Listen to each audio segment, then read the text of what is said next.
Well, hello everyone. Happy double announcement day. Today was a very exciting day for Halloween Horror Nights fans as we received house announcements for both the Horrors of the Wyatt Sicks and Five Nights at Freddy's. Plus, there's previous announcements from last week that I haven't discussed yet. So we've got a lot to talk about today. Let's not waste any time.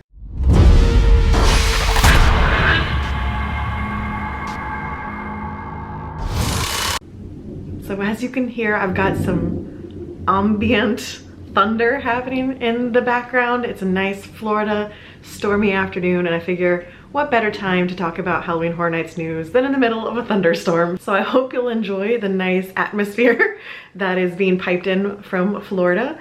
But today we have so much to talk about. We have two house announcements. I was expecting one, was not expecting the other one today, with the WWE Presents The Horrors of the Wyatt Sicks and Five Nights at Freddy's to finish our house announcements. That's all the houses for 2025.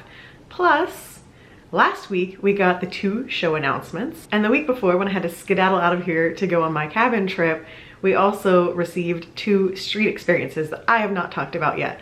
So I'm going to talk about the two new house announcements, and then we're going to work our way backwards. Plus, we've got some construction that's been happening out there, so we should talk about that. Lots to discuss today. But before I go any further, just in case this is the first video of mine that you have ever seen, hi, I am Liz. I am a diehard Halloween Horror Nights fan. I have been attending the event in Orlando since 2001, and here on my channel I discuss all the news, rumors, speculation, and announcements. Then come the fall, I vlog from the fog. So if you love Halloween Horror Nights, make sure to click to subscribe. And for all my loyal viewers, we have made it to almost the end of announcement season. These are our last two houses. We have all the scare zones. Really the only thing we're waiting for is food. And maybe some other things. We never know. There might be some other surprises they have in store for us. But the end is near for this phase of Horror Nights. In fact, we are exactly 1 month away from opening night as of filming this video. It's Tuesday when I'm filming this. 1 month till opening night. I can't believe it. So let's not waste any time. Let's go ahead and dive into these announcements from today. So first up, let's discuss WWE Presents The Horrors of the Wyatt Sicks.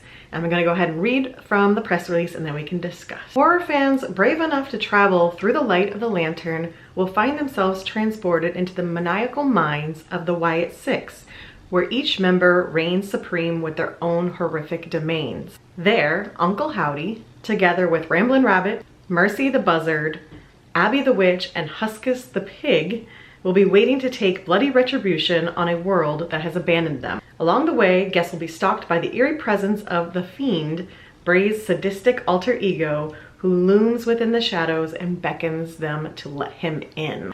So that is their little bit of a teaser for the Horrors of the Wyatt Sicks. This is the rumored, now confirmed WWE house, and this was our code name Snapdragon, which is going to be in one of the two houses that are in Soundstage 23. So this is up front of the park. Obviously, you've heard me discuss over the months that I am not a WWE fan.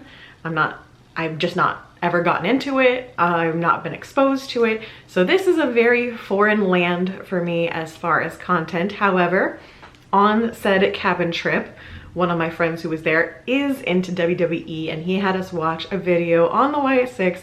It was like a quick 5-minute long video, but I at least got an idea of the character design, the vibe, and the little video that he showed, it did feel like something that could have been shown at Halloween Horror Nights. Their vibe is honestly kind of like Triplets of Terror last year, but I'm hoping that that's going to be a much more elaborate house than that because I was not a fan of Triplets. I know there's a whole lot more lore that I can get into. I know there's a documentary that everyone's been recommending, but I know there's a ton of wrestling fans out there, so I'm sure a lot of you are very excited for this one. And to me, after watching that video, I can see the potential of this being kind of an original because there's not a ton of direct content for them to take from, aside from the lore of the family. So I feel like it's still going to be an original content house, just using these characters. And I'm staying cautiously optimistic for it. We're gonna see. I'm gonna have the faith. I'm gonna trust the process and hope that this one turns out to be great. I think this is gonna be a polarizing one, but I want to have hope that this one will be a winner. Our second house announcement today was Five Nights at Freddy's. No one was surprised by this, given the leak that happened earlier in the year.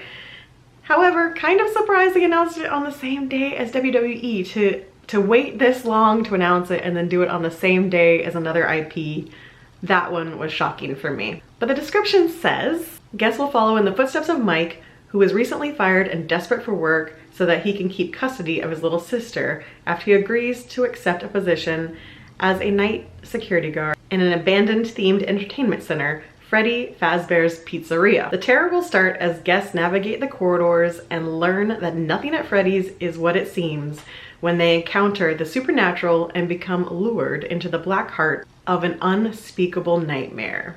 The journey will bring guests face to face with full-scale replicas of the eerie characters of the film, including Freddy Fazbear, Chica, Bonnie, Foxy, and Mr. Cupcake, as they stalk visitors through iconic scenes, including the security room and the showroom where the chilling characters perform. The larger-than-life characters for the haunted houses were created in collaboration with Jim Henson's Creature Shop, which also masterfully produced the animatronics and corresponding costumes for the fan favorite film. That is Five Nights at Freddy's. I haven't done my homework for this one yet. I have not watched the movie. I will.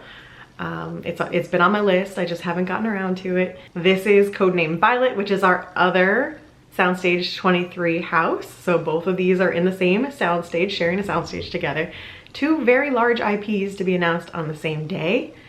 I think we've kind of already discussed everything to go with Five Nights at Freddy's because we've known this was coming for so long. We just didn't know 100%, but we did. I think we're gonna see more Five Nights at Freddy's at the event beyond just this.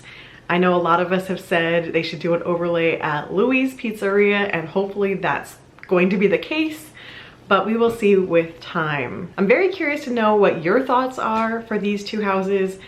Since I haven't done my homework yet on Five Nights at Freddy's, I'm keeping an optimistic mind. Obviously, I've seen clips of the movie, I've seen the costumes.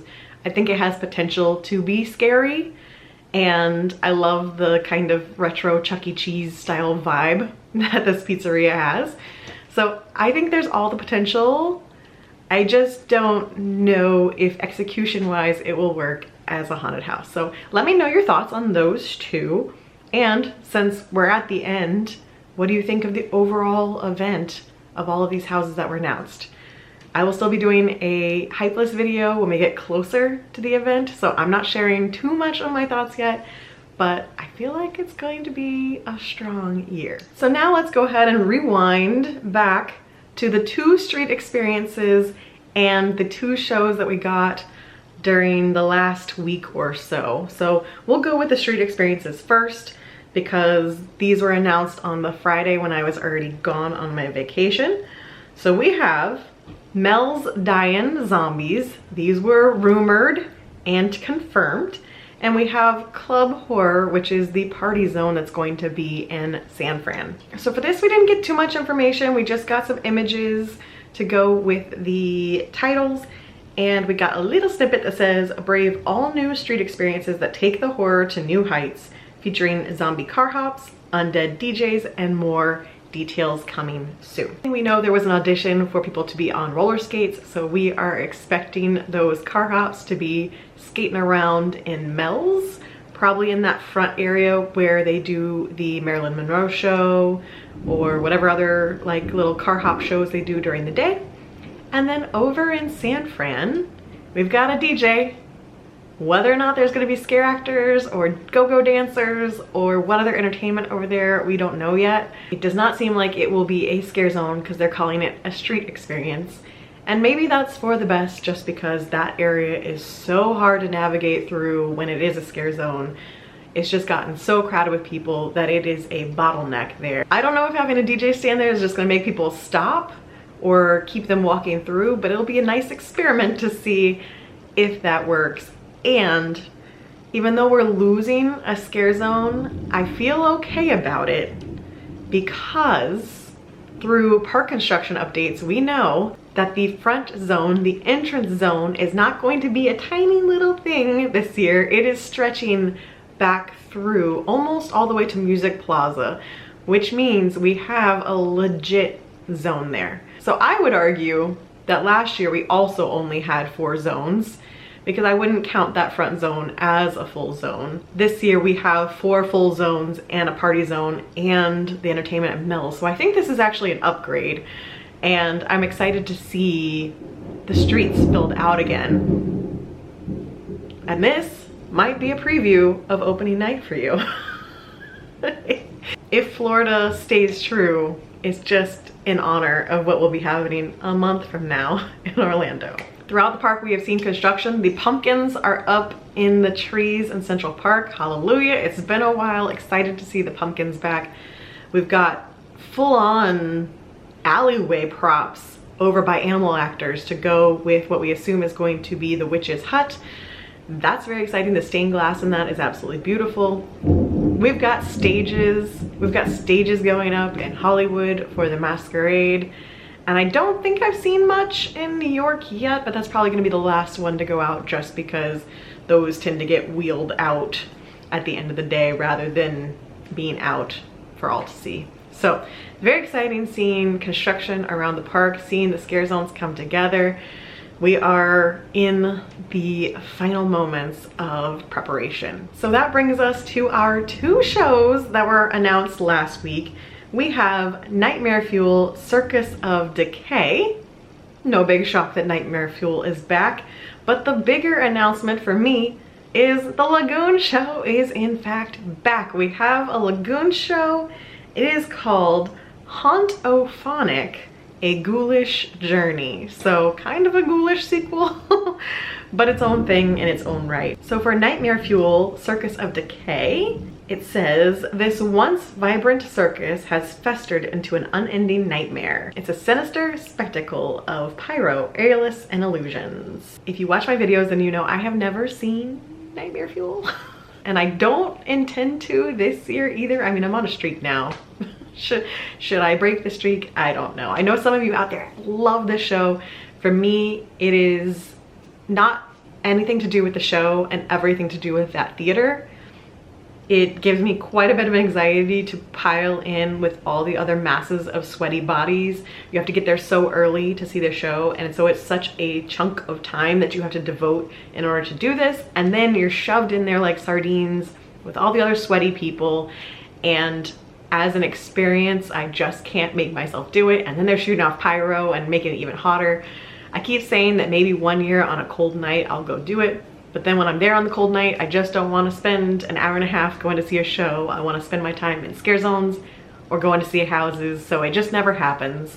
So I think the show looks great. I've seen it on YouTube. I think for people who need a break from the scares and want an entertainment show, I know it has a lot of love, a lot of fans. So I absolutely think it has a place at Halloween Horror Nights, and I'm excited to see it back for all the people who absolutely love it.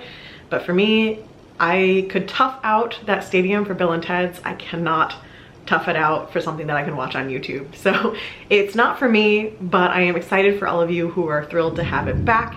And hopefully you like this newish theme. I think last year was a circus theme too, so it's like a continuation, but seems fun.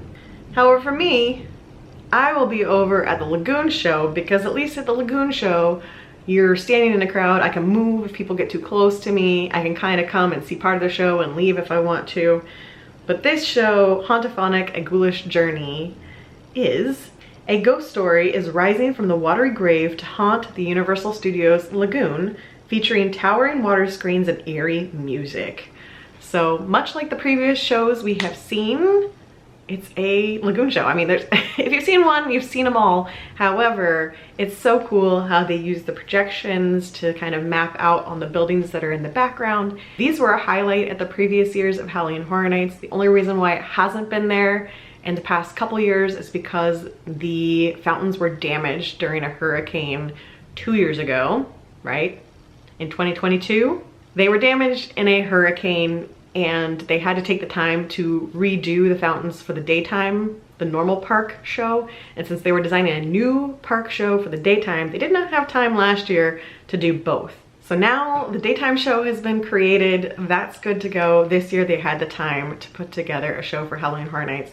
and I cannot wait to see what it is. I do think this will be mostly IP based just because of the nature of the event, but I'm hoping for some really great music and some really great effects. The only downside of having it is that does mean that scare zone in Central Park gets affected by it multiple times a night, which hopefully they choose really good music so that it doesn't bother the nice vintage Halloween zone that's right there. But I think we'll all be ecstatic to see this one back. Well guys, that's gonna wrap things up for me today. Like I said, we still have more construction updates to go. We still have food to be announced. We still have my hype list to discuss. And of course, I wanna hear what you guys have. And I usually do a Q&A beforehand. So if you wanna go ahead and start leaving me Q&A questions, anything you want to know, that can be just like personal stuff about my experience at Halloween Horror Nights. It can be tips that you'd like to have or advice that you want. Go ahead and start leaving them down below and I will film one of those before opening weekend. So still stuff to come in the final weeks leading up to opening night. And of course, I will be there opening weekend vlogging, so make sure to stay tuned for that opening night vlog sometime that week right after. So very exciting things to come, and I will see you guys soon. Until then, stay safe and stay spooky. Bye.